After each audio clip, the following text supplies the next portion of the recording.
Let's get started with our today's video. You're going to first draw these circles with the help of a black marker and then you are going to roll it. After rolling it, you can see how perfectly you have to open it and unfold it again. Now make into this pattern and then attach some glue over it. After attaching the glue, you can simply make eyes and ears of this beetle.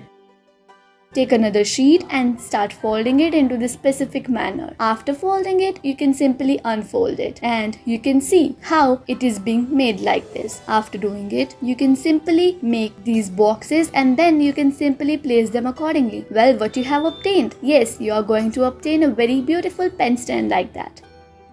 Take another roller sheet and then start folding it into this manner. After doing so, you can simply cut it. After cutting the strips, you have to remove the first two strips and then you can insert it. After inserting them and after covering them from the top, you can leave the bottom part open and a cup is being made.